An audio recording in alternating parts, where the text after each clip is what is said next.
한 사람의 핸드폰 속에 참 많은 정보가 들어있죠. 그 사람의 대인관계, 재산 규모, 취미생활 등등. 심지어 스스로가 감추고 싶어하는 은밀한 비밀까지 잠들어 있는 경우도 많잖아요. 저희 며느리의 핸드폰 역시 마찬가지였죠. 며느리가 끝끝내 숨기려 했던 치부가 만천하에 드러난 순간 참 많은 것이 달라졌네요. 지금부터 그 얘기를 한번 해보려고 하는데요. 비록 글솜씨 없는 60대 주부지만 잘 부탁드립니다. 제게는 슬아이 3명의 자식이 있어요. 딸이 2명이고요. 맨 밑으로 아들이 하나 있죠.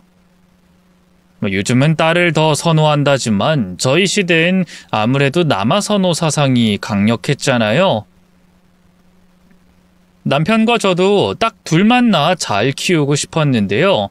시댁에서 하도 아들 하나는 있어야 한다고 눈총을 주는 바람에 결국 셋째까지 낳게 됐죠. 그래도 막상 아들이 있으니 좋긴 좋더라고요. 뭔가 더 든든한 마음이 생긴다고 해야 하나요? 무뚝뚝한 남편과 달리 곰살 맞고 다정했던지라 키우면서 참 행복했어요. 사실 제가 시어머니 시집살이와 시아버지 병구안으로 수십 년간 고생을 많이 했는데요. 옆에서 위로해주는 아들이 없었다면 버티지 못했을 거예요. 아들은 누굴 닮았는지 머리도 참 비상했어요. 학원 한번 보낸 적 없는데도 늘 반에서 1등을 도맡아 했고요. 이름을 들으면 누구나 알만한 유명 대학을 졸업해 국내 굴지의 대기업에 입사했죠. 아직도 기억에 생생해요. 아들은 자기 첫 월급을 고스란히 제 손에 쥐어주면서 그랬더랬죠. 엄마, 지금까지 우리 3남매 키우느라 고생 많았지? 이제 할머니, 할아버지도 2분 다 돌아가셨고 우리도 다 컸으니까 엄마도 이제 엄마 인생 살아. 엄마가 그동안 나 훨훨 날아가라고 뒷바라지 해준 만큼 이젠 내가 엄마의 날개가 되어줄게. 아들의 그 말이 얼마나 감동적이었는지 몰라요. 아들은 그 뒤로도 월급을 타면 그중 절반을 제게 줬어요. 그러지 말라고 해도 도무지 듣질 않았죠. 남편은 자식 성이라고 생각해 받으라고 그 돈을 모아 같이 여행이나 다녀오자고 했는데요. 제가 미쳤나요? 아들이 피땀 흘려 번 돈을 그렇게 허투루 쓸 수 있을 리 없잖아요. 저는 아들 모르게 그 돈을 차곡차곡 통장에 모아뒀어요. 나중에 아들이 장가 갈 때 쓰라고 줄 요량이었죠. 그리고 그 돈을 아들에게 건네는 날은 생각보다 더 빨리 찾아왔습니다. 아들이 사회인이 된 지 3년쯤 됐을까요? 언젠가부터 아들의 퇴근 시간이 조금씩 늦어지기 시작했어요. 처음엔 회사에 일이 많아 그런가 보다 했는데요. 나중엔 주말에도 아침 일찍 나갔다가 밤늦게 들어오고요. 1박으로 외박을 하는 날도 잦아졌죠. 직감적으로 아들에게 여자친구가 생겼다는 걸 알 수 있었어요. 그래서 하루는 아들이 일찍 들어온 날 대놓고 물어봤죠. 아들, 혹시 애인이라도 생겼니? 요즘 계속 늦게 들어오네? 아무튼 우리 엄마 눈치 하나는 귀신이라니까. 천천히 얘기하려고 했는데 맞아, 나 요즘 만나는 사람 생겼어. 쑥스럽게 웃으면서 인정하는 아들을 보며 잠깐 서운한 마음이 들기도 했어요. 저밖에 모르던 아들에게 다른 소중한 사람이 생겼다는데 애미로서 그럴 수 있잖아요. 하지만 자식이 언제까지 제 품 안에 있길 바라는 부모는 없을 거예요. 저도 이내 마음을 추스르고 아들에게 그랬죠. 어떤 아가씨인지 궁금한데 조만간에 엄마한테 소개해 줄 거지? 에이, 아직 그렇게까지 진지한 건 아니야. 좀 더 만나보고 결혼까지 생각할 만큼 좋은 사람이다 싶으면 그때 인사시켜 줄게. 아들은 말과는 달리 2달도 안 돼 여자친구를 집에 데려왔어요. 알고 보니 그 아가씨가 아들보다 4살이나 많아서요. 결혼을 서둘러야 하는 입장이더군요. 솔직히 아들보다 연상이라는 점이 달갑진 않았어요. 건강한 아이를 낳으려면 아무래도 젊을수록 유리한 면이 있으니까요. 게다가 아들 여자친구는 전문대를 졸업하고 작은 중소기업을 다니고 있었는데요. 여러모로 아들보다 조건이 안 좋은 것도 마음에 걸렸죠. 제가 워낙 호되게 시집살이를 당했던 터라 며느리가 들어오면 정말 잘해주려고 했는데 이 시작부터 이렇게 마음에 안 드는 점 투성인데 잘 지낼 수 있을까 걱정이 되더군요. 하지만 막상 만나보니 웬걸 아들의 여자친구는 너무 참하고 고왔어요. 얼굴이 그렇게 예쁜 편은 아니었는데요. 아시잖아요. 아들 둔 엄마 입장에서 오히려 여자 얼굴이 너무 반반하면 꺼려지는 거. 근데 아들의 여자친구는 너무 못생기지도 그렇다고 너무 예쁘지도 않은 딱 적당한 얼굴이었어요. 게다가 그 또래 아가씨들이 의뢰 그렇듯 아들 여자친구도 화려한 화장이나 하늘하늘한 옷 같은 걸로 본인을 열심히 꾸밀 법도 했는데요. 그 아가씨는 화장기 없는 민낯에 낡았지만 단정한 투피스 차림이었어요. 사치하지 않고 소탈하게 살림을 잘 꾸려나갈 것 같아서 그것도 참 마음에 들더군요. 어머님, 여기 이거 꽃을 좋아하신다고 들어서 사봤어요. 장미예요.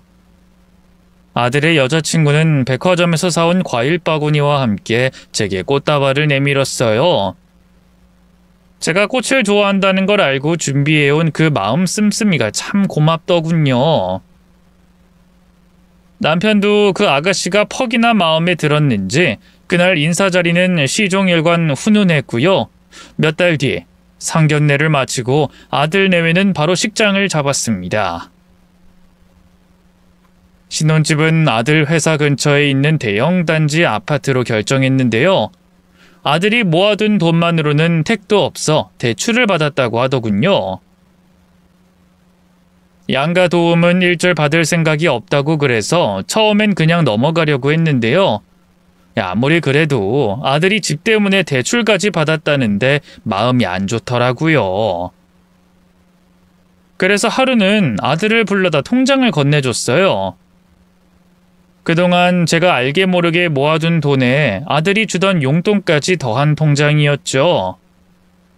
아들은 당연히 받지 않겠다고 펄쩍 뛰었네요. 엄마 이걸 왜 줘? 나 진짜 괜찮다니까? 수미랑도 얘기했어. 양가 부모님 도움은 일절 받지 않고 우리 둘 힘으로만 결혼하기로. 그러니까 얼른 집어넣어. 됐으니까 아무 말 말고 받아. 아무리 시대가 변했어도 집은 남자가 해가는 거잖니. 엄마가 집은 못해줘도 이 정도 도움은 줘야지. 이것은 엄마 돈만 있는 거 아니야. 대부분 다 네가 취업해서 다달이 엄마한테 용돈 주던 거 모은 거야. 따지고 보면 다 네 돈이라고. 이미 엄마한테 줬으면 엄마 돈이지. 그리고 요즘 집회 가는 남자가 얼마나 된다고 그래. 대부분 다 대출 끼고 사서 둘이 같이 갚아 나가는 거지. 시작부터 빚을 지면 쓰니? 안 그래도 애기 태어나면 돈이 더 들 텐데. 아무 말 말고 받으라니까. 응? 몰라. 난 못 들은 걸로 할 거야. 먼저 일어날게. 아들은 끝끝내 제가 쥐어주는 통장을 받지 않고 일어섰어요. 유순한 성격이지만 뭐 하나 마음을 먹으면 고집이 쇠심줄보다 질겨서 결국엔 저도 포기했는데요. 며칠 뒤 뜻밖에도 예비 며느리에게서 연락이 왔어요. 기니 할 얘기가 있다면서 단둘이 보자고 하더군요. 제가 연락했다는 건 그이한테 말하지 말아주세요, 어머님. 그래, 알겠다. 걱정하지 말고 내일 보자꾸나. 아들에게도 비밀로 하고 만나자고 하기에 도대체 무슨 얘기를 하려나 싶어 괜히 긴장이 됐어요. 다음 날 식구들 다 출근하고 집에 아무도 없을 때 며느리가 찾아왔죠. 어머님 잘 지내셨죠? 이거 저희 회사 앞에 있는 빵집인데 케이크가 맛있어서 좀 사왔어요. 이따 저녁 때 아버님하고 같이 드세요. 아유, 뭘 이런 걸 또 사왔어. 고맙다, 잘 먹을게. 매사 예의 바른 며느리는 이번에도 선물을 사들고 왔더라고요. 고마운 마음으로 받아두고 며느리에게도 맛난 다과상을 차려줬어요. 그런데 며느린 손도 안 대고 바라만 보고 있다가 문득 눈물을 뚝뚝 흘리더군요. 아니, 너 갑자기 왜 우니? 철중이랑 싸우기라도 한 거야? 저희가 싸우긴요. 아니, 이걸 싸웠다고 해야 하나. 실은 엊그제 집 문제 때문에 서로 마음이 좀 상하긴 했어요. 집 때문에? 왜? 아파트 대출이 생각보다 많이 안 나와서요. 따로 신용대출까지 받아야 할 것 같더라고요. 그래서 그냥 저희 친정이 얘기하고 도움받자고 했는데도 그 사람이 계속 고집을 부려서요. 그냥 저희 둘이 알아서 하자고요. 근데 제 마음이 좀 그래요, 어머님. 전세대출이야 신혼부부면 다들 받는 거니까 그렇다 쳐도 신용대출은 좀 그렇잖아요. 나중에 무슨 일이 생길지도 모르는데 제가 생전 빚이라는 걸 져본 적이 없어서 그런가 좀 무서워요. 그래, 그럴 수 있지. 요즘 젊은 사람들 중엔 빚도 재산이라고 하는 사람도 있더라만 어쨌든 빚은 있는 것보단 없는 게 더 낫지. 근데 철중이가 계속 고집 부리는 상황인 거지? 네. 그 사람 고집이 센 건 알았는데 이렇게까지 제 말을 안 들어줄 줄은 몰랐어요. 며느리의 우는 모습을 보니 마음이 짠했어요. 저도 외통수인 남편 때문에 속 꽤나 끓여봐서 그런가 젊은 날의 제 모습이 겹쳐 보이기도 했죠. 그래서 저도 모르게 며느리의 손을 잡고 그랬네요. 걱정 말거라. 철중이한테 내가 다시 얘기해 볼게. 그 사람이 어머님 말이라고 들을까요? 일전에 어머님이 돈 보태주신다고 한 것도 한사코 안 받았다면서요. 그건 그런데. 그러지 마시고요, 어머님. 그냥 그 돈 저한테 주시면 안 될까요? 너한테? 네. 어차피 저도 그 사람 모르게 저희 친정 부모님한테 좀 도와달라고 말씀드릴 거거든요. 근데 저희 부모님 돈이라고 하면 안 받을 테니까 제가 복권 당첨됐다고 거짓말을 하려고요. 생각지도 못한 며느리의 말에 깜짝 놀랐어요. 뭐? 복권 당첨? 네. 그렇게 횡재한 돈이라고 하면 그 사람도 더는 아무 말 않겠죠? 글쎄다. 아무리 그래도 그런 거짓말을 할 필요까진. 거짓말이 다 나쁜 건가요? 그럼 착한 거짓말, 하얀 거짓말이라는 말이 왜 있겠어요? 그 사람 더는 설득할 자신이 없어서 그래요, 어머님. 그 사람 고집 아시잖아요. 제발 한 번만 도와주세요. 결혼 시작부터 빚 잔뜩 지고 싶지 않아요. 이럴 바에 이 결혼 안 하는 게 낫겠다 싶을 정도라고요. 급기야 며느린 결혼을 다시 생각해보고 싶다는 말까지 했어요. 며느리가 이 문제로 오죽 속을 끓였구나 싶어서 고민하다 장롱 깊숙이 넣어둔 통장을 꺼냈습니다. 자, 이거 내가 원래 철중이한테 주려던 돈인데 5천만 원 정도 될 거야. 지금 같이 은행 가자꾸나. 바로 네 통장에 넣어줄게. 정말요? 그럼 제 뜻을 따라 주시겠다는 거죠? 그래. 그러니까 그만 울고 얼른 옷이랑 가방 챙겨 따라 나오렴. 그렇게 저는 바로 며느리와 함께 은행으로 갔고요. 직원의 도움을 받아 며느리 계좌로 모아둔 돈 5천만 원을 보내줬네요. 그 덕인지 아들과 예비 며느리는 문제없이 집을 매매해 살림을 차렸고요. 무사히 식도 올릴 수 있었네요. 결혼 후 저는 며느리와 정말 잘 지내보려고 했는데요. 그게 마음만큼 쉽진 않더라고요. 며느리가 결혼 전까지만 해도 매일같이 전화해 안부를 물을 정도로 사근사근했는데요. 이상하게 결혼하자마자 연락이 뚝 끊기더라고요. 제가 먼저 걸어도 네, 아니요 단답형으로만 대꾸하다 먼저 끊어버리곤 했어요. 솔직히 많이 서운했지만 회사 일이 힘들어서 그렇게 했거니 이해하려고 했어요. 또 최대한 살림에 대한 부담을 덜어주고 싶어서 아들한테도 맞벌이니까 집안일은 같이 나눠 하라고 얘기하고요. 저도 한 달에 2-3번씩 반찬을 만들어줬어요. 이것도 며느리한테 직접 가져가라고 하면 부담을 느낄까봐 아들에게 가져가라고 했죠. 그럼 아들이 퇴근길에 집에 들러 반찬을 갖고 가곤 했네요. 하지만 며느린 잘 먹겠다 인사 한 번 한 적이 없었죠. 그렇게 한 반년쯤 지났을까요? 며느리가 갑자기 직장을 그만뒀어요. 자세한 내막은 모르지만 회사에서 상사 한 명이 계속 들들 볶았다고 하더군요. 뭐 슬슬 아이도 가져야 할 테니 이해했어요. 반찬도 이렇다 할 말이 없기에 그냥 계속 만들어줬죠. 그러던 어느 날이었어요.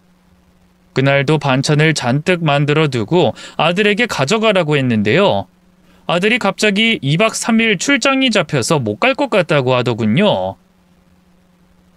저희 집 냉장고가 작아서 만들어둔 반찬이 다 들어가지도 않고 그렇다고 2박 3일을 그냥 두자니 다 쉬어버릴 것 같더라고요. 그래서 제가 직접 가져다 주겠다고 했어요.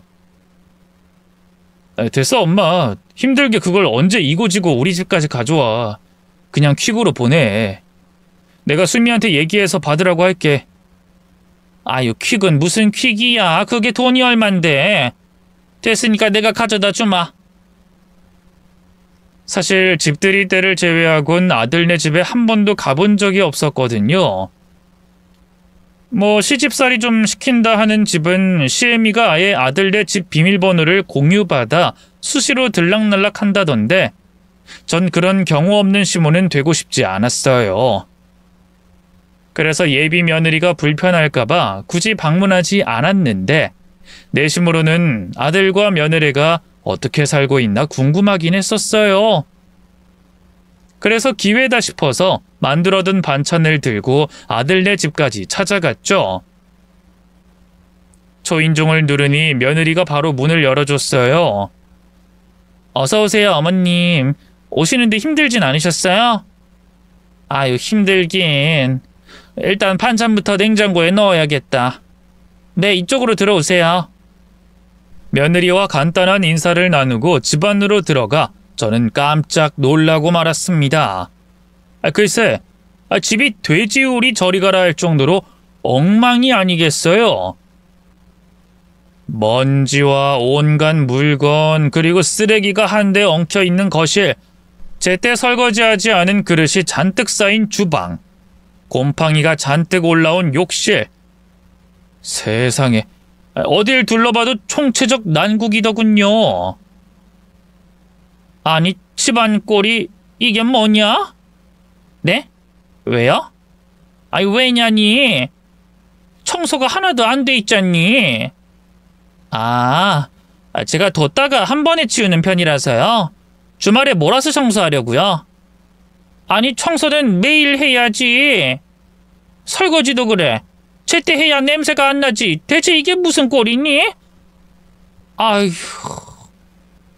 그동안 며느리한테 되도록 싫은 소리는 안 하려고 했지만 도저히 안 되겠더라고요. 그래서 거실 소파에 며느리를 앉혀놓고 말했어요. 얘야, 내가 너한테 잔소리 하려는 건 아닌데 집에서 살림은 제대로 하고 있는 거니? 네가 쭉 일만 해서 잘 모르는 모양인데 주부도 할 일이 많어. 그냥 집에서 놀기만 하는 사람을 주부라고 하진 않는단다. 청소며 설거지며 뭐 전문가처럼 완벽하게 해내진 못하더라도 이렇게까지 쌓아두진 말아야지. 방법을 잘 모르겠으면 내가 도와주마. 일단 집부터 같이 치워보자꾸나. 나름 조심스럽게 얘기한다고 했는데도 며느린 기분이 나빴던가 봐요. 딱 봐도 못마땅한 표정으로 바닥만 쳐다보더군요. 예, 새아가. 무슨 말이라도 좀 해보렴, 응? 어머님 말씀은 알겠는데요. 어쨌든 제 집이잖아요. 제가 뭐 한두 살 먹은 애도 아니고 이렇게 청소나 설거지 가지고 트집을 잡으시니 좀 그렇네요. 정작 같이 살고 있는 그 사람도 아무 말 안 하는데 철중이가 아무 말 안 하는 게 정말 괜찮아서 그런 거겠니? 걔야 원체 무덤덤한 편이고 또 너한테 얘기하면 네가 괜히 스트레스 받을까 봐 배려하느라 그런 거겠지. 아이 그치만 아무리 그래도 집안 꼴이 이러면 퇴근해서 집에 오고 싶겠어? 혼자 다 하기 막막하면 내가 도와줄 테니까. 그때였어요. 제 말이 채 끝나기도 전에 며느리가 빽 소리를 지르더군요. 아 됐고요. 시끄러우니까 빨리 반찬이나 두고 나가세요. 뭐라고? 너 지금 나한테 소리 지른 거니? 네. 어머님이 멋대로 저희 집 찾아와서 이렇게 저 괴롭히는데 전 그러면 안 되나요? 제가 그동안 회사에서 얼마나 힘들었는 줄 아세요? 이제야 회사 그만두고 좀 쉬려고 하는 건데 그게 그렇게 고가워요? 이래서 시자 달린 사람들은 상종을 하면 안 되는 건데. 당장 내 집에서 나가요! 며느린 급기야 절 현관 밖으로 내쫓다시피 했어요. 제가 좀 진정하라고 해도 들은 척도 않고 씩씩대며 문을 걸어 잠가버렸죠. 그 앞에서 얼마나 당황스럽고 서럽던지 저도 모르게 눈물이 나더라고요. 그 길로 집에 돌아와 안방에 틀어박혀 엉엉 울었네요. 그렇게 한나절 울고 났더니 좀 정신이 들더라고요. 다음날 남편이 무슨 일이 있었냐고 물어봤지만 아무 말도 하지 않았어요. 굳이 일을 크게 키우고 싶지 않았거든요. 저는 내심 며느리에게서 먼저 죄송하다는 연락이 올 줄 알았는데요. 며느린 끝끝내 전화는커녕 문자 한 통 보내지 않았어요. 아들에게도 아무 말하지 않았는지 별다른 연락이 없더군요. 솔직히 맘 같아선 아들에게 연락해 며느리가 제게 한 짓을 다 일러바치고 싶었어요. 하지만 그랬다간 괜히 부부 사이를 상하게 하는 건 아닌가 걱정이 되더라고요. 잘은 모르지만 며느리가 그동안 회사 일 때문에 많이 스트레스 받은 것 같던데 제가 그것도 모르고 너무 뭐라고 했나 반성도 들었죠. 고민하다 결국 제가 먼저 며느리에게 연락했어요. 새아가, 너 지금 통화 가능하니? 네, 말씀하세요. 그날은 말이다. 내가 네 사정도 모르고 너무 뭐라 한 것 같더구나. 지금이라도 미안하다고 얘기하려고 전화했어. 제가 먼저 사과했기 때문일까요? 수화기 너머로 좀 더 부드러워진 며느리의 목소리가 넘어왔어요. 저야말로 죄송해요, 어머님. 실은 제가 직장 그만두고 우울증이 좀 있어서 약도 먹고 있거든요. 우울증 때문에 무기력증도 같이 와서 집안일도 영 손에 안 잡히고요. 아유, 어머, 그랬구나. 나는 그런 것도 모르고 진작 얘기하지 그랬어. 어머님 괜히 걱정하실까봐 말씀 안 드렸어요. 어쨌든 그날은 제가 정말 죄송했어요. 그렇게 며느리와의 갈등은 일단락되는 듯 했는데요. 아무래도 한번 마음의 상처를 입었기 때문일까요? 며느리에게 다가가는 게 한층 더 어렵게 느껴지더라고요. 며느리도 그랬는지 예전보다 더 연락이 뜸해졌고 말이죠. 어쩌다 집안 행사 때문에 만나도 전처럼 속 깊게 다가갈 수가 없었네요. 또 한편으로는 그런 며느리 때문에 고생할 저희 아들을 생각하니 마음이 아팠어요. 그 엉망인 집안 꼴로 보건대 밥도 제대로 못 얻어먹고 있을 것 같았죠. 그래서 아들에게 그랬어요. 철중아, 새아가가 우울증 때문에 힘들어한다며? 집안 살림 꾸려나가는 것도 버거운 것 같던데 넌 괜찮니? 힘든 거 없어? 내가 힘들 게 뭐가 있어. 아픈 건 그 사람이 아픈 건데. 엄마가 네 할아버지 병고안 해봐서 아는데 원래 아픈 사람만큼이나 가족들도 힘든 법이야. 아니 보아하니 너 새아가한테 밥도 제대로 못 얻어먹고 있을 것 같은데. 퇴근하고 배고프면 엄마 집으로 와. 알겠지? 새아가도 같이 데려와도 되고. 괜찮아. 내가 그 사람이랑 둘이 알아서 할게. 모타로 장가까지 보낸 아들 밥을 차려주겠다고 해. 아들은 제가 걱정할까봐 그런지 끝끝내 아무렇지 않은 척했어요. 집안 살림도 주말에 자기가 시간 날 때마다 몰아서 하고 있다고 하더군요. 솔직히 일하는 아들이 집안일까지 한다는 게 영 속상했는데요. 그래도 더 얘기했다간 괜히 며느리 시집살이 시키는 시엄마가 될까봐 꾹 참았네요. 둘 다 성인인데 어련히 알아서 잘 살겠지. 더는 간섭하지 말자. 그런 마음을 먹으려고 노력했어요. 하지만 아들이 결혼한 지 3년이 넘어갈 쯤 결국엔 저도 폭발하고 말았어요. 바로 손주 문제 때문이었죠. 결혼한 지도 꽤 됐는데 영 애가 들어섰다는 말이 없길래 하루는 슬그머니 아들에게 얘기했어요. 아직도 애 소식은 없는 거지? 이 정도면 병원 한번 가봐야 되는 거 아니니? 요즘 젊은 부부들은 난임병원도 그냥 일반 병원 가듯이 바로바로 가고 한다던데. 너네도 한번 가봐. 어렵게 생각하지 말고. 그러자 아들이 난감한 표정으로 입을 열었어요. 엄마, 그게 실은 우리 아무래도 아기는 못 가질 것 같아. 뭐? 못 가질 것 같다니 그게 무슨 말이야? 너희들 건강에 뭔가 문제가 있는 거야? 아니 그런 건 아닌데 그 사람이 아이를 원하지 않아. 그 말에 뒤통수를 한 대 얻어맞은 것처럼 멍해졌어요. 뭐? 새아가가 아기를 원하지 않는다고? 아니 그게 말이 되니? 아무리 시대가 달라졌다지만 그래도 가문의 대는 이어야지. 그걸 어른들하고 한마디 상의도 없이 자기 마음대로 안 낳는다고 하면 끝이야? 이번만큼은 저도 그냥 넘어갈 수가 없더라고요. 그래서 남편 생일이라 모처럼 만에 온 가족이 다 모인 날 따로 며느리를 불러다 앉혀놓고 말했죠. 아가, 철중이한테 대충 얘기 들었는데 네가 애를 원하지 않는다고?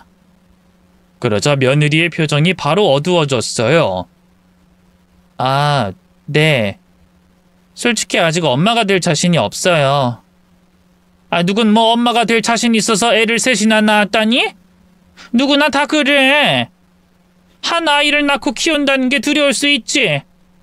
근데 막상 해보면 다 하게 되어 있단다. 그러니 너무 그렇게 겁먹지 말고. 글쎄요. 솔직히 애 낳으면 손해보는 건 여자잖아요. 제가 10달 내내 제 몸 갈아서 품고 있다 낳고 키워야 하는데 제가 왜 그런 손해를 봐야 하는지 모르겠어요. 아이 낳는 걸 손해라고 표현하는 며느리를 보며 절로 입이 떡 벌어졌어요. 아니, 그걸 손해라고 표현하면 어떡하니? 며느리가 아이를 낳고 키워서 집안의 대를 잇는 건 당연한 의무인데 그게 싫었으면 결혼 전에 미리 얘기를 했어야지. 안 그래? 제 말에 또 기분이 상한 걸까요? 며느리의 눈초리가 뾰족해졌어요. 그렇게 아이 낳는 게 중요했으면 어머님이랑 그 사람도 결혼 전에 얘기를 해줬어야죠. 아무 말 안 한 건 피차 일반 아닌가요? 어쨌든 전 아이 가질 생각 없어요. 제 건강, 돈, 시간 다 땅에 버리는 거나 마찬가지인데 절대로 싫어요. 그렇게 싫다고만 하지 말고 일단 생각을. 어머님이 저 대신 애 품었다가 낳고 키워주실 거 아니잖아요. 이 문제도 그 사람이랑 저랑 둘만의 문제니까 더는 이래라 저래라 하지 않으셨으면 하네요.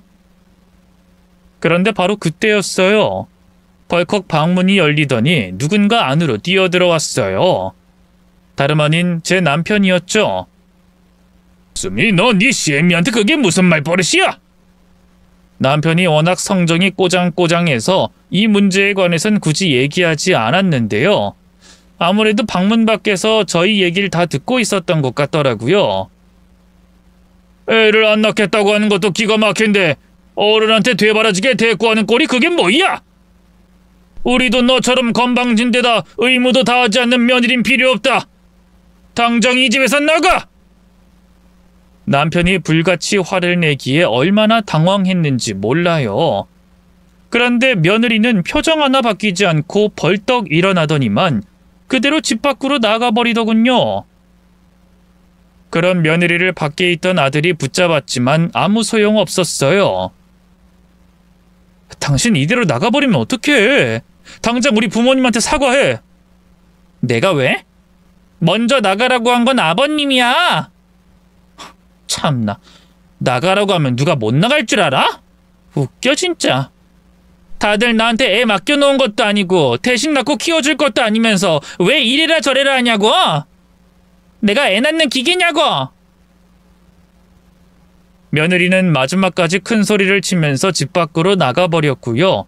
당황한 아들은 연락드리겠다는 말만 남기고 그런 며느리를 뒤쫓아갔어요. 남겨진 남편은 분노에 차올라 어쩔 줄 몰라 하더군요.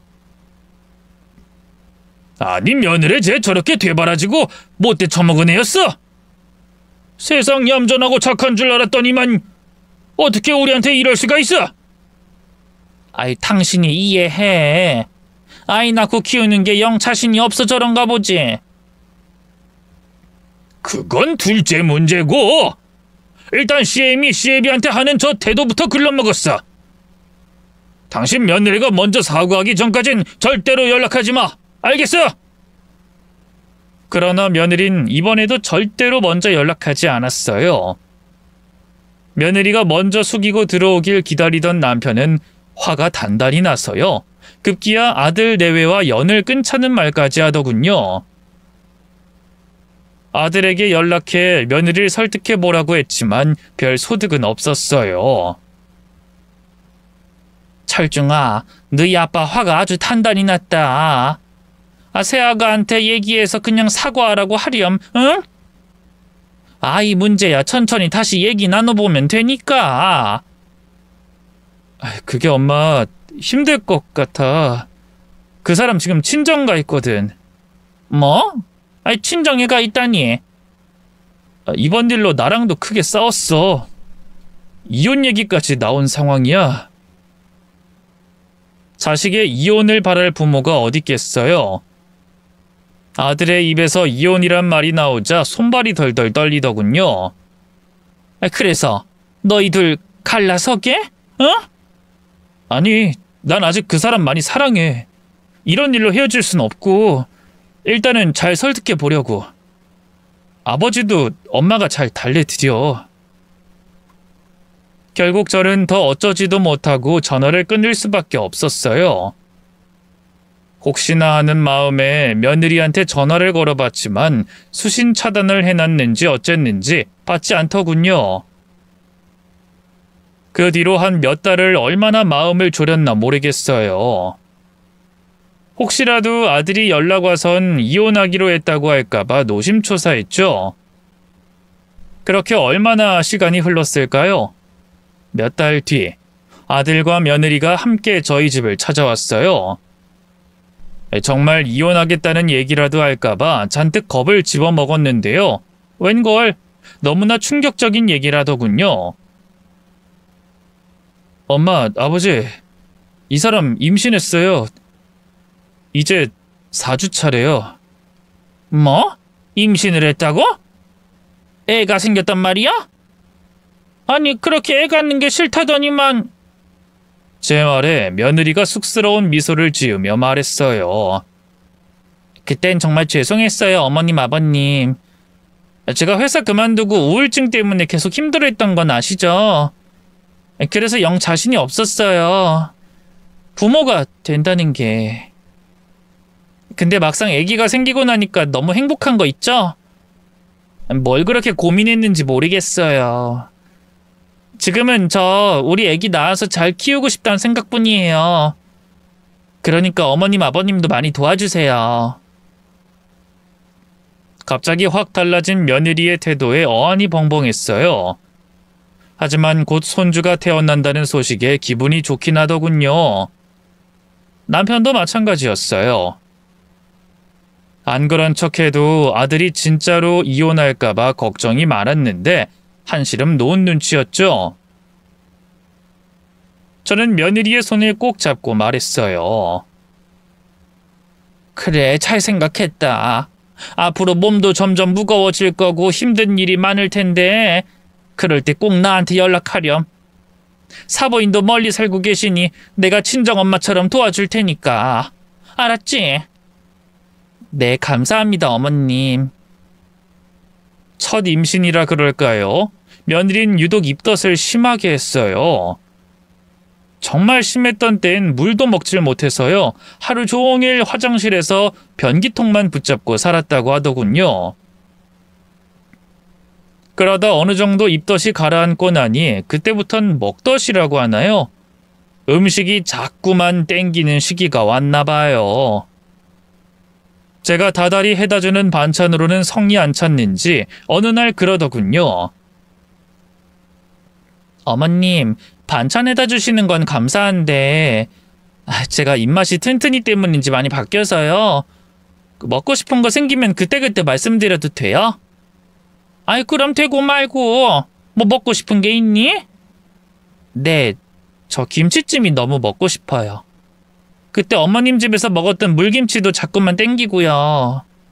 물김치랑 김치찜? 알겠어. 내 오늘 바로 만들어서 내일 갖고 가마. 언젠가부터 전 며느리 전용 요리사가 되어 있었어요. 며느리가 먹고 싶은 메뉴를 전화로 얘기하면 바로 만들어다 갖다 주곤 했죠. 솔직히 힘들었는데요. 그래도 뱃속의 손주를 생각하면 이 정도 수고쯤은 아무것도 아닌 것 같았네요. 사부인이 멀리 있어서 제대로 챙김받지 못하는 며느리가 안쓰럽기도 했고요.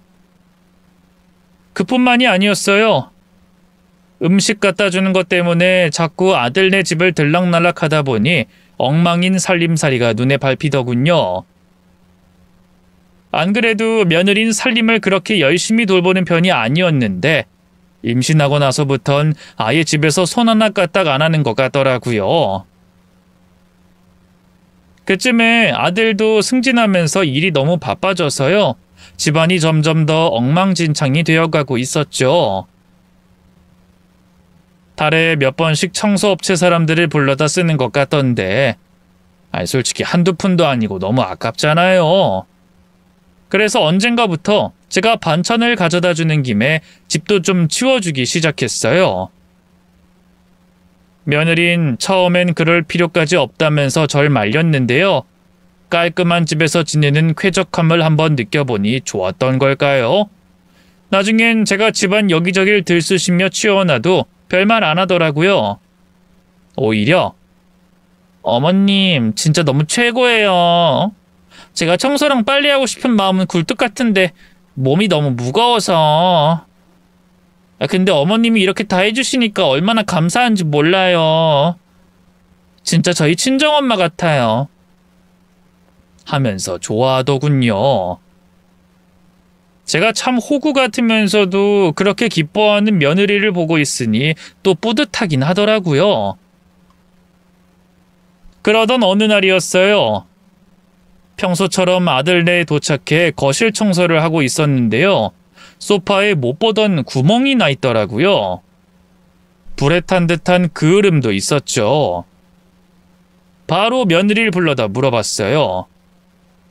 예, 소파에 이 탄 자국 뭐니? 꼭 담배 자국처럼. 우리 철중님 담배 안 피우는데? 그러게요. 이런 자국이 언제 생겼지? 그 며칠 전에 인터넷이 잘 안 돼서 기사님 불렀거든요. 그때 수리하면서 담배 피우셨나봐요. 어쩐지 가고 나서 담배 냄새가 나더라니. 새아가의 말을 듣고 얼마나 놀랐는지 몰라요. 뭐? 아니 임산부 있는 집에서 담배를 피운다는 게 말이 돼? 어디 기사니? 연락처 있어? 됐어요 어머님. 굳이 따져봤자 뭐 하겠어요. 아이 그래도 단단히 얘기를 해놔야지.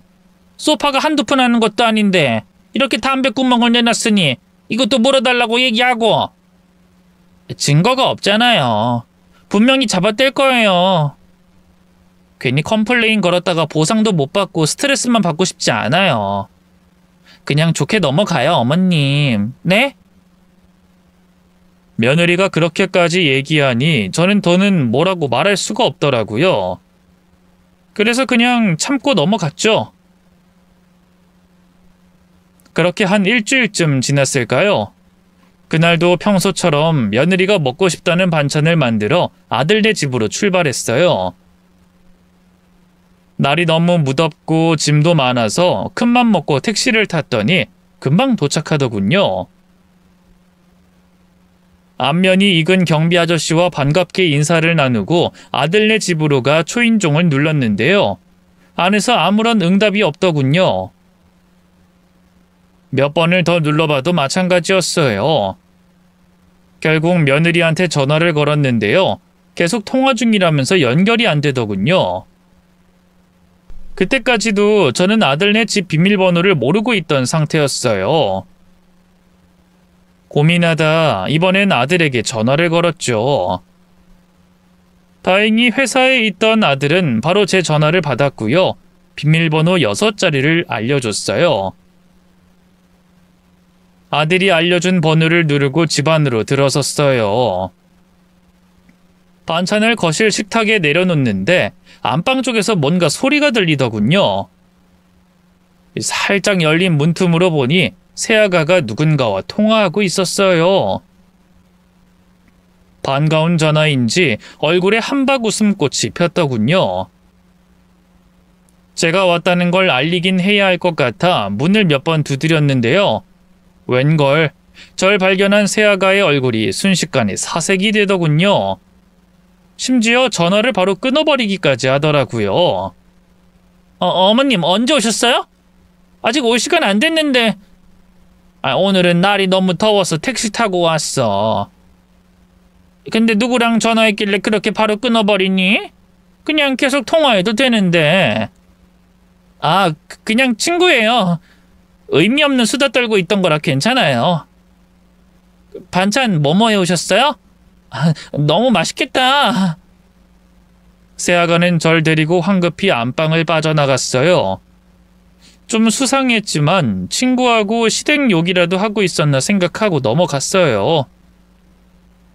없는 자리에선 나란님도 욕한다는데 친구들과 시댁욕 좀 할 수 있다고 생각했죠.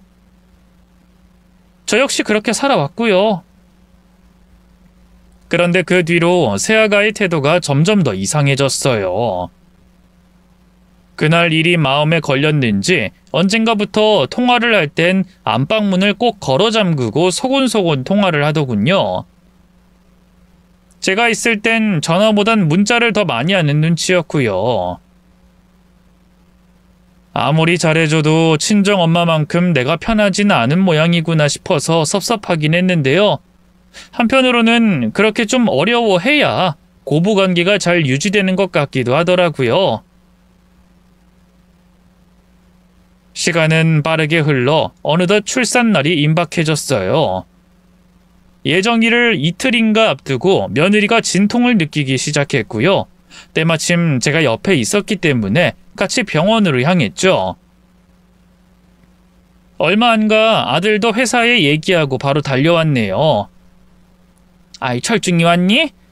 난 집에 가서 수미 옷이랑 이것저것 좀 챙겨 엄마. 내가 갈게 엄마. 됐어. 너 요즘 일 바빠서 집에도 잘 못 들어갔잖아. 짐 싸든 거 어디 있는지도 모르지? 그렇긴 한데. 그리고 이럴 땐 남편인 네가 수미 옆에 있어줘야지. 자기가 가겠다는 아들을 말리고 저 혼자 택시를 타고 아들네 집으로 갔어요. 그리고 미리 싸둔 짐을 챙겨 나가려고 했는데요. 문득 며느리가 발목을 조이지 않는 양말이 필요하다면서 한 묶음 사둔 게 생각이 나더라고요. 그건 배송이 좀 늦게 와서 미처 챙기질 못했거든요. 여기저기 뒤져봐도 안 보이기에 며느리 방 옷장 문을 열었는데요. 웬걸? 옷장 안에 다 깨진 휴대폰이 하나 들어가 있더라고요. 이리 보고 저리 봐도 며느리 핸드폰은 아니었어요. 누구 건지 보고 싶어도 액정이 다 깨져 있어서 켜지지도 않더군요. 뭐지? 며느리가 옛날에 쓰던 휴대폰인가? 별 생각 없이 휴대폰을 내려놓으려던 순간이었어요. 핸드폰에 작은 열쇠고리가 하나 달려 있었는데요. 자세히 보니 열쇠고리가 아니라 라이터더라고요. 기분 탓인가 담배 냄새도 좀 나는 것 같았죠. 그 순간 여자의 촉이라고 해야 하나요? 소파에 있던 담배구멍이 생각나면서 왠지 모르게 뒤통수가 쎄해지더라고요. 저도 모르게 그 휴대폰을 챙겨 밖으로 나왔어요. 그리고 병원 근처에 있는 수리점에 가서 휴대폰 액정 수리를 맡겼죠. 급하다고 돈을 2배로 주겠다고 하니 1시간 후에 오라고 하더군요. 그 사이에 병원으로 가서 아들에게 챙겨온 짐가방을 건네줬어요. 그때까지도 며느린 진통과 씨름하고 있었죠.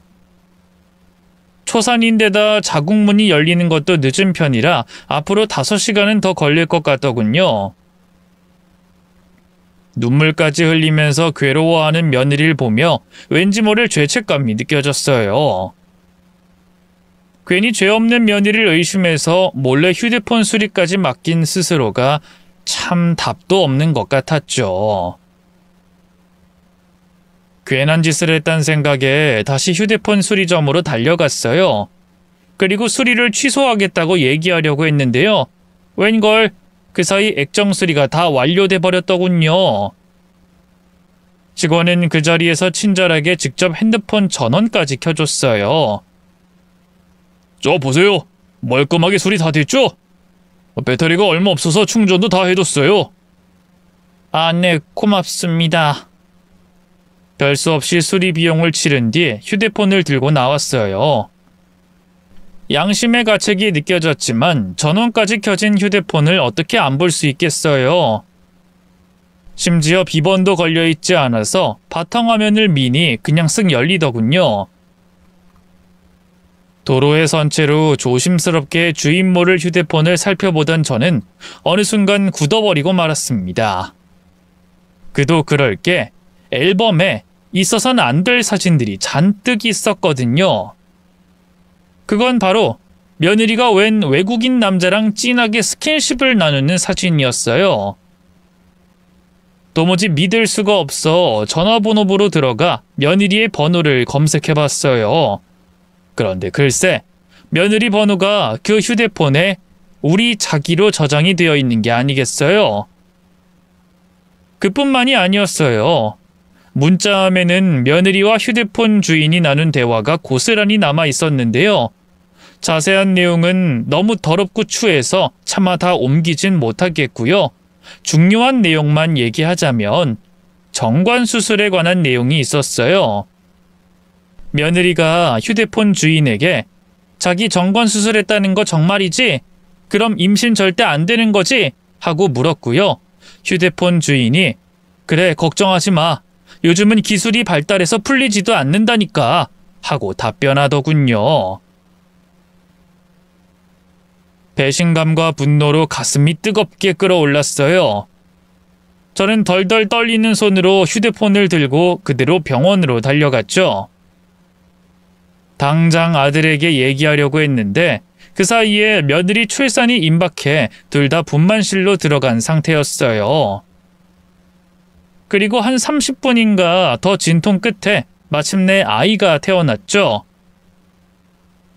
아이는 바로 신생아실로 옮겨졌고요. 며느리도 후처치 후 입원실로 옮겼네요. 며느리의 외도 사실을 도대체 언제 말해야 하나 갈등이 됐어요. 아무것도 모르는 아들은 며느리 손을 잡고 수고했다, 고맙다, 엉엉 울고 난리가 났더군요.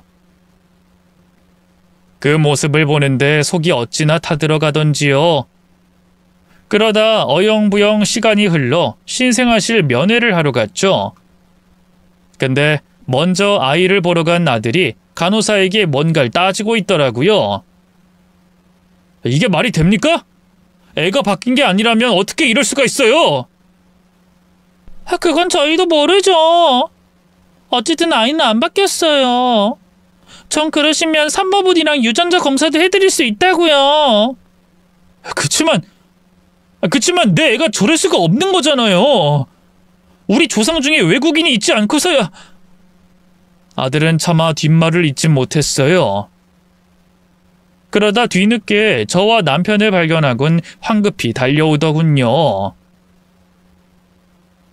엄마, 아버지, 혹시 우리 집 조상 중에 외국인 있어요? 뭐? 그게 갑자기 무슨 소리야?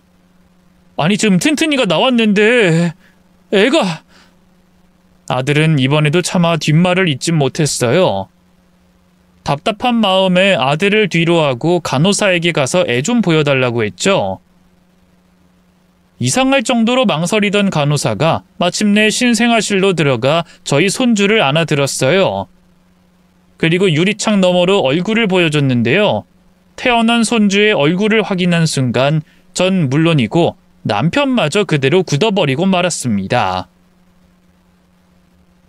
그도 그럴 게 감았다 뜬 아기의 두 눈이 새파랬거든요. 솜털 같은 베넷 머리도 황금빛을 띠었고 말이죠. 맞아요. 아긴 누가 봐도 토종 한국인이 아닌 혼혈이었어요. 우리 아들 애가 아니라 그 상간남 자식인 거구나. 그 상간남 정관수술했다더니 순 거짓말이었던 거야. 퍼뜩 떠오른 생각에 또다시 사지가 덜덜 떨리더군요. 다리에 힘이 풀려 그 자리에 주저앉을 것 같았지만 그럴 수 없었어요. 이제 그만 아들에게 진실을 알려야 했으니까요. 저는 혼란스러워하는 아들과 남편을 데리고 며느리가 입원해 있는 병실로 향했어요. 아들도 뭔가 촉이 왔는지 며느리를 보자마자 따지고 들더군요. 당신도 우리 튼튼이 얼굴 봤지? 분만실에선 내가 잘못 본 건가 했는데 방금 신생아실 가서 보고 오니까 확실히 알겠더라. 튼튼이 누가 봐도 한국인 아니야. 두 눈이 파랗다고. 당신 똑똑히 말해. 나 말고 다른 놈이랑 눈 맞은 거야? 어? 며느린 당황한 것도 잠시 이내 뻔뻔한 표정으로 입을 열더군요. 아, 내가 당신한테 말 안 했나? 돌아가신 우리 증조 할머니가 프랑스인이라고? 뭐? 프랑스인? 그게 우리 튼튼이한테도 영향을 미친 거 아닐까? 그게 가능해? 나야 모르지. 그치만 내가 바람을 피웠을 리가 없잖아. 당신 설마 진심으로 나 의심하고 있는 거야? 아니, 그런 건 아닌데. 며느리의 가짜는 거짓말에 놀아나는 아들을 보고 있자니 속이 터지더군요. 간악스럽게 혀를 놀리는 며느리도 괘씸했고요. 결국 저는 아들을 밀치고 며느리에게 달려가 뺨을 후려쳤어요. 침대에 간신히 상체를 기댄 채 누워있던 며느린 힘없이 바닥으로 고꾸라졌죠. 어머님, 갑자기 왜 이러세요? 어머님도 제가 바람 폈다고 생각하시는 거예요? 말씀드렸잖아요. 저희 증조 할머니가 프랑스인이었다고. 그 허무맹랑한 말을 내가 믿을 것 같아? 니년이 외국인 놈이랑 붙어 먹었던 걸 내가 뻔히 알고 있는데. 제 말에 며느리의 얼굴이 백지장처럼 하얗게 질렸어요. 그게 무슨 말씀이세요? 제가 붙어 먹긴 누구랑 붙어 먹어요? 어머님이 평소에 저 마음에 안 들어 하신다는 건 알고 있었는데요. 아무리 그래도 증거도 없이 사람 그렇게 몰아붙이시는 거 아니에요. 증거? 증거가 없긴 왜 없어? 저는 가방 속에 넣어두고 있던 상간남의 휴대폰을 꺼냈어요. 그리고 핸드폰을 열어 상간남과 며느리가 찍은 사진을 보여줬죠. 이래도 잡아댈 거야? 여기에 네가 저지른 부정의 증거가 잔뜩 남아있는데, 어? 엄마, 그게 뭐야? 누구 핸드폰인데? 그 상간남 거다. 며느리의 옷장에 액정이 깨진 채로 들어있길래 내가 수리 맡겨서 갖고 왔어. 아들이 떨리는 손으로 제게서 핸드폰을 받아갔어요. 핸드폰에 있는 사진을 한 장 한 장 넘겨볼수록 아들의 얼굴이 파랗게 질렸죠. 그 사이 저는 며느리에게 말했어요. 넌 정말 우리 아들인 줄 알았던 거지? 그 상간남이 정관수술했다는 말을 철석같이 믿고서. 그래서 간 크게도 바람피는 주제에 애를 낳을 생각까지 했던 거야. 안 그래? 어머님, 그게 소파에 담배구멍 내놓은 것도, 네가 맨날 문 걸어 잠그고 낄낄대며 통화하던 것도 그 새끼 맞지? 더는 못 잡았다니까 당장 그 자식 데려와. 안 그럼 너도 그 상간남도 내가 가만 안 둘 줄 알아. 제 호통에 며느린 더는 아무 말도 하지 못했어요. 그리고 그 자리에서 상간남에게 전화를 걸었죠. 하지만 상간남은 태어난 아이가 자기 애라는 말에 덜컥 겁이 난 걸까요? 절대 못 온다면서 버팅기더군요. 며느린 그런 상간남의 행동에 큰 충격을 받은 눈치였어요. 저희가 있다는 것도 까맣게 잊었는지 휴대폰 넘어 상간남을 향해 마구 소리를 지르더군요. 날 사랑한다며, 반드시 책임지겠다며. 이게 네가 말하는 책임이야? 우리 튼튼이 누가 봐도 네 애야. 두 눈이 아주 널 빼다 박았다고. 정관수술했다더니 너 그거 다 거짓말이었지. 거기다 네가 그때 핸드폰 액정 깨먹고 우리 집에 그냥 두고 가는 바람에 지금 우리 시부모님도 남편도 다 알게 된 상태야. 어쩔 거야? 뭐? 넌 지금 네 와이프가 더 중요해? 언젠 네 와이프랑 헤어질 거라며. 이혼하고 나한테 올 거라며. 며느린 결국 핸드폰을 집어던지고 오열하기 시작했어요. 아무래도 상간남에게 버림받은 눈치였죠. 그 꼴을 보고 있자니 기가 막히더군요. 아들도 그랬던 걸까요? 허탈한 표정으로 며느리를 보다 그러더군요. 더 긴 말할 것도 없네. 우리 이혼하자. 변호사 통해서 이혼서류 보낼 테니까 그렇게 하라. 그리고 그 자식한테도 얘기해. 위자료 두둑하게 준비해두라고. 여보, 가긴 어딜 가. 나 그 자식 사랑한 거 아니야. 그냥 한때의 실수였다고. 먼저 나 좋다고 접근했던 건 그 자식이야.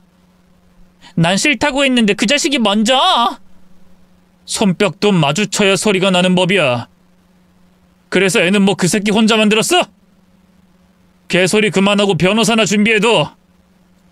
여보, 내가 잘못했어. 다신 안 그럴게. 제발 한 번만 봐주라. 에? 내가 이렇게 빌게. 급기야 며느리는 침대에서 내려와 아들 앞에 무릎을 꿇고 매달렸어요. 하지만 아들은 그런 며느리를 매몰차게 밀어내고 밖으로 나가버렸고요. 저와 남편도 그런 아들을 뒤따라 나왔죠. 돌아가는 차 안에서 저희 셋 다 한동안 아무 말도 못했네요. 그 뒤로 아들은 속전속결로 이혼을 진행했어요. 며느리가 끝내 이혼은 못한다고 버텨서 결국 소송으로 넘어갔고요. 상간남에게 따로 상간자 소송도 걸었죠.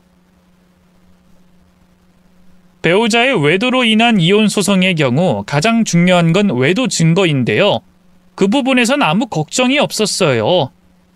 제가 이미 상간남의 핸드폰을 손에 쥐고 있었으니까요. 당연히 소송은 저희의 승리로 끝나 아들은 무사히 며느리와 갈라설 수 있었고요. 상간남으로부터 꽤 많은 위자료도 받을 수 있었네요. 소송 과정에서 알게 된 사실인데요. 며느린 결혼 전 제가 준 돈을 집 사는 데 보태지 않았어요. 저한테 말만 그렇게 했을 뿐 몰래 빼돌려 자기 사치하는 데 썼더군요. 이 사실을 알고 어찌나 화가 나던지요. 사돈 내외한테 연락해 험한 꼴 보기 싫으면 당장 며느리한테 준 제 돈 5천만 원 이자까지 쳐서 돌려달라 했네요. 사돈 내외는 며느리가 한 짓이 동네방네 소문이 날까 두려웠는지 바로 돈을 보내줬어요. 맘 같아선 저희 아들에게 잊지 못할 상처를 준 며느리와 그 상간남에게 사적인 복수를 하고 싶었는데요. 인과응보라는 말이 괜히 있는 게 아니더라고요. 전 며느리는 저희 아들과 이혼 후 그 상간남과 재혼을 하긴 했는데요. 그 상간남도 원래 유부남이었거든요. 가정이 있던 연놈들이 서로 눈이 맞아 바람을 피운 건데 다시 새로 꾸린 가정이라고 잘 지켰겠어요? 상간남은 또다시 다른 여자와 바람이 났고요. 강사로 일하던 학원에도 그게 소문이 나 결국 잘리고 고국으로 돌아갔어요. 전 며느리는 이혼녀가 돼 혼자 아이를 키우고 있는데요. 그 사이 사돈떼기 하던 사업이 쫄딱 망하는 바람에 손 벌릴 곳도 여의치 않은 모양이더라고요. 식당 서빙 일을 하면서 버는 푼돈으로 근근히 먹고 살고 있다 하더군요. 반면 저희 아들은 지금 잘 살고 있어요. 다른 좋은 여자를 만나 재혼도 했고요. 지금은 귀여운 손주 둘까지 낳고 아주 잘 살고 있죠. 전 며느리와의 일도 이젠 웃으면서 얘기할 정도랍니다. 비 온 뒤 땅이 굳어진다고 힘든 역경을 이겨냈기에 지금의 행복이 있는 거겠죠? 긴 얘기 들어주셔서 고맙습니다. 모두 건강하세요.